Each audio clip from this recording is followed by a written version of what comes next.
Diagram sets का fifth law है distributive law.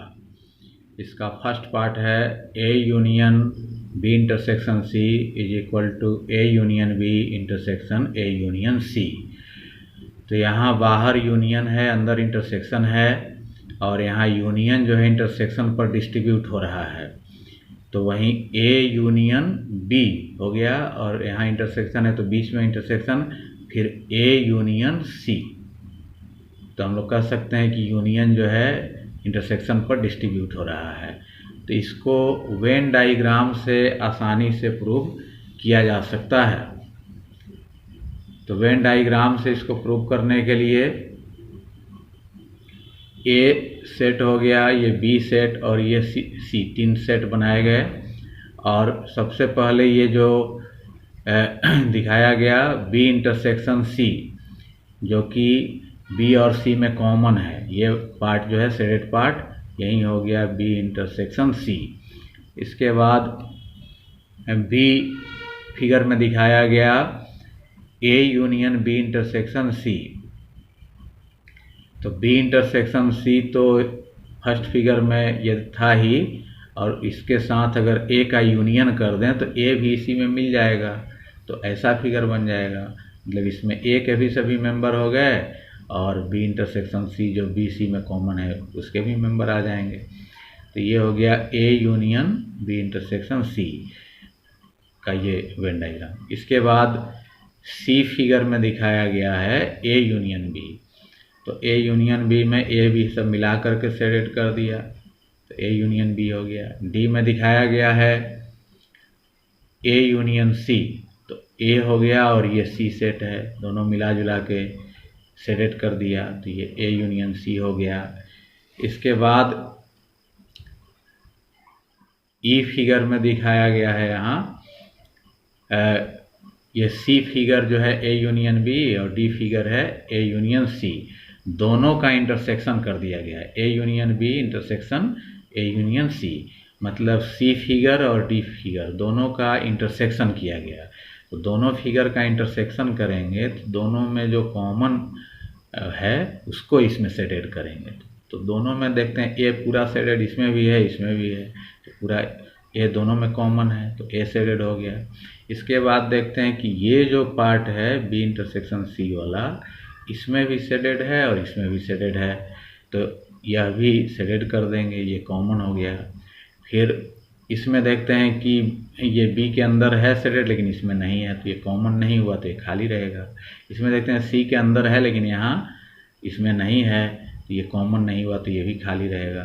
तो इतना भाग जो है हम लोग देखते हैं कि ये इतना भाग इसमें भी है शेडेड और इतना भाग इस फिगर में भी शेडेड है, तो दोनों का ये कॉमन रीजन हो गया।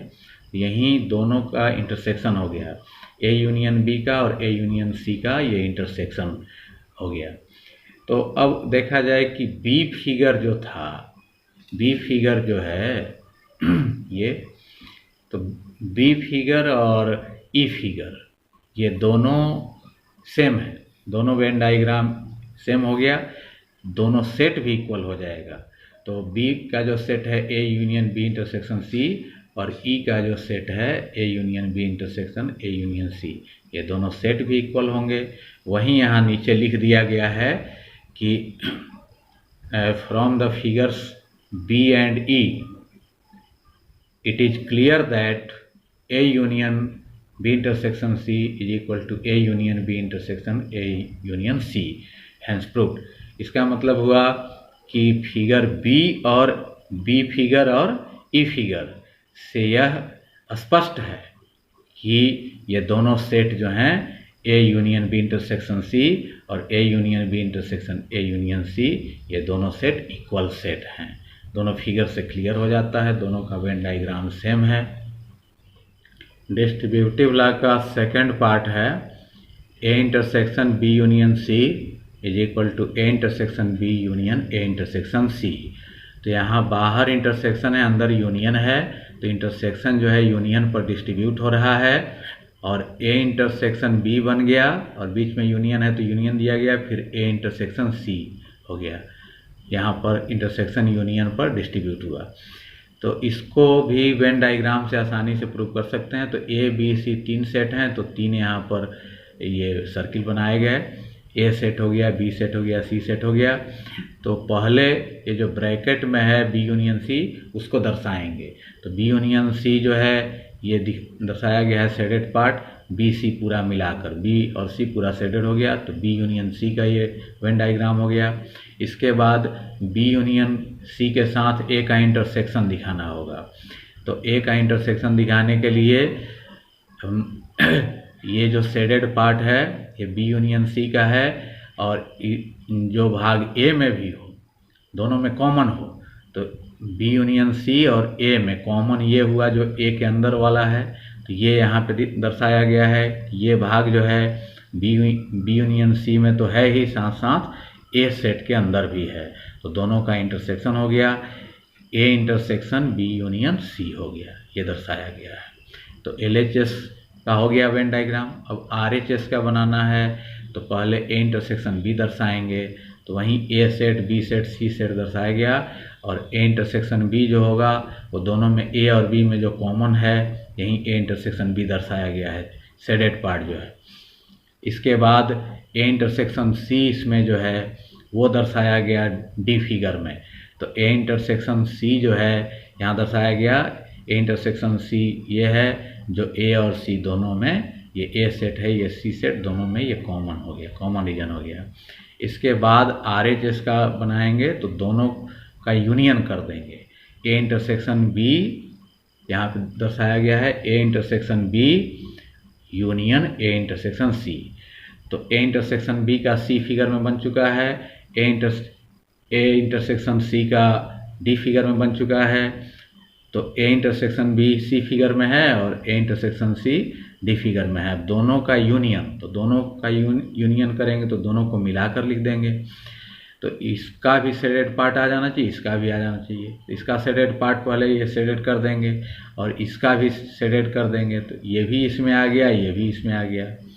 तो ये सी और डी का दोनों का यूनियन हो गया, दोनों मिल गया फिगर।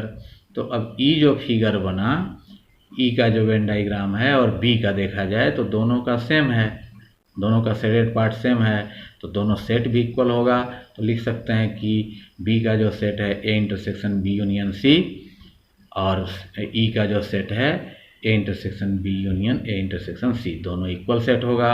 वहीं नीचे लिखा गया है कि from figures B and E it is clear that, figure B और ई से यह स्पष्ट है कि A intersection B union C जो बी का है set, A intersection B union C is equal to जो ई का सेट है A intersection B union A intersection C, ये दोनों सेट इक्वल हो गए।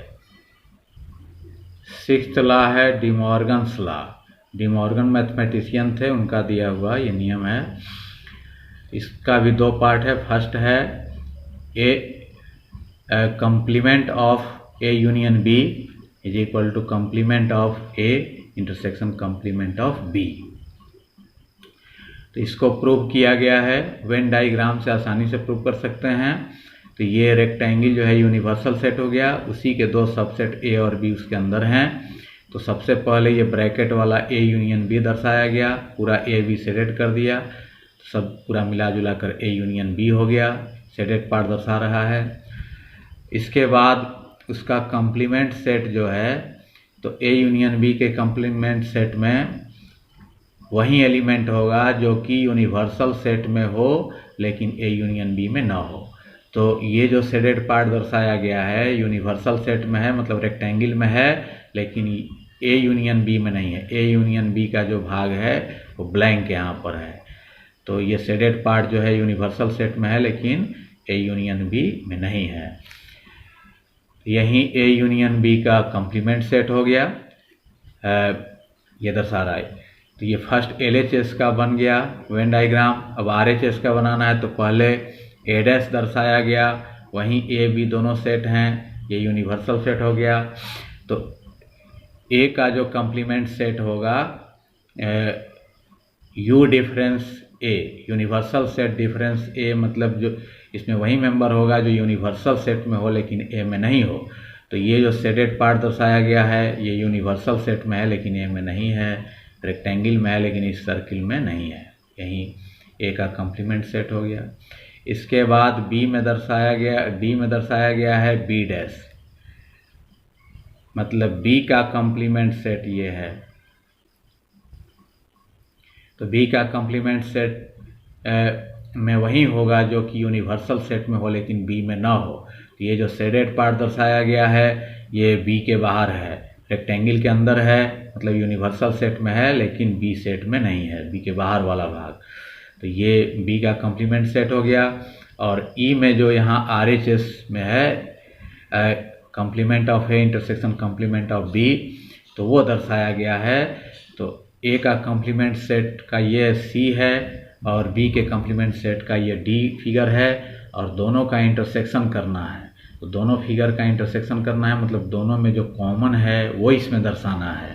तो इसमें भी हम लोग देखते हैं कि ए बी के बाहर वाला इसमें भी शेडेड है, ए बी के बाहर इसमें भी शेडेड है, तो ए बी के बाहर वाला शेडेड कर देंगे।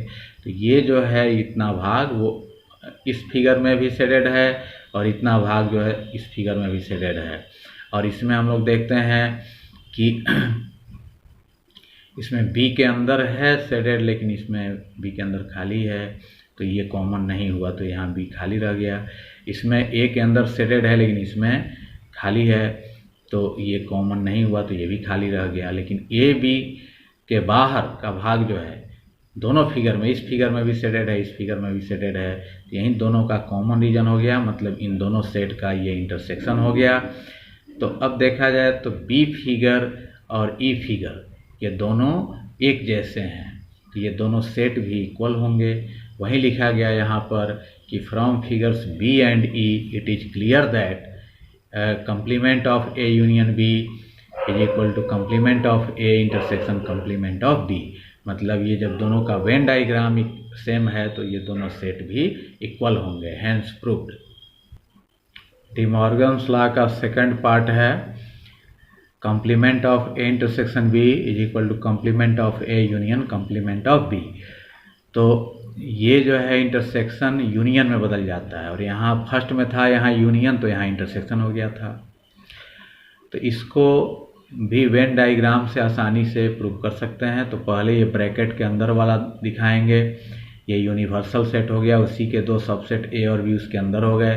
तो पहले ब्रैकेट के अंदर है ए इंटरसेक्शन बी, तो ये शेडेड पार्ट जो है जो ए और बी दोनों में कॉमन है यही हो गया ए इंटरसेक्शन बी। इसके बाद ए इंटरसेक्शन बी का कॉम्प्लीमेंट दिखाएंगे। तो कॉम्प्लीमेंट का मतलब हुआ कि जो यूनिवर्सल सेट में हो लेकिन ये इसमें ना हो, तो इतना छोड़ करके इतना भाग ये बाकी इसमें शेडेड कर दिया गया है, ये इतना खाली छोड़ करके। तो ये भाग दिखा रहा है कि यूनिवर्सल सेट में है लेकिन ए इंटरसेक्शन बी में नहीं है, तो यहीं ए इंटरसेक्शन बी का कॉम्प्लीमेंट सेट हो गया। तो LHS का बन गया। अब RHS के लिए पहले ए डैश दिखाया गया, मतलब ए का कॉम्प्लीमेंट सेट दिखाया गया, तो इसमें ये यूनिवर्सल सेट हो गया। और ए के कॉम्प्लीमेंट सेट में वही होगा जो कि यूनिवर्सल सेट में हो लेकिन ए में ना हो। तो ये जो शेडेड पार्ट है यूनिवर्सल सेट में है लेकिन ए में नहीं है, ए के बाहर हो गया। फिर डी में दिखाया गया बी का कॉम्प्लीमेंट सेट, मतलब कि इसमें वही होगा जो यूनिवर्सल सेट में हो लेकिन बी में ना हो, बी को छोड़कर इसके बाहर वाला पूरा शेडेड किया गया। ई जो है वो RHS लेकर चला गया, तो RHS में है दोनों का यूनियन, तो ए के कॉम्प्लीमेंट और बी के कॉम्प्लीमेंट का यूनियन इसमें कर दिया गया, मतलब ये दोनों फिगर का यूनियन इसमें हो गया, दोनों को मिला करके इसमें बना दिया गया। तो इसमें देखते हैं कि ए इंटरसेक्शन बी वाला जो बीच वाला भाग है इसमें भी ब्लैंक है, इसमें भी ब्लैंक है, तो इसमें ब्लैंक छोड़ दिया गया। और बाकी जो है सब मिला जुला कर इसमें जितना शेडेड पार्ट है उतना इसमें भी कर दिया गया, बी के अंदर भी। और इसमें इसका भी भाग इसमें आ जाना चाहिए, इसमें ए के अंदर भी है तो इसमें भी ए के अंदर होना चाहिए। तो इसका भी सब इसमें आ गया, इसका भी सब इसमें आ गया, लेकिन बीच वाला केवल दोनों में शेडेड नहीं है तो बीच वाला छोड़ दिया गया। तो इस तरीके से दोनों का ये यूनियन हो गया, ए के कॉम्प्लीमेंट और बी के कॉम्प्लीमेंट का यूनियन हो गया। तो अब बी फिगर और ई फिगर देखा जाए तो दोनों वेन डायग्राम सेम हो गया, तो जब दोनों का वेन डायग्राम सेम है तो दोनों सेट भी इक्वल होगा। तो वहीं यहाँ लिखा गया है कि from figures B and E it is clear that complement of A intersection B is equal to complement of A union complement of B। मतलब B और E फिगर से यह स्पष्ट है कि ये दोनों सेट इक्वल हैं। A complement of A intersection B और complement of A union complement of B, ये दोनों सेट इक्वल हैं, hence proved, अतः प्रमाणित हुआ।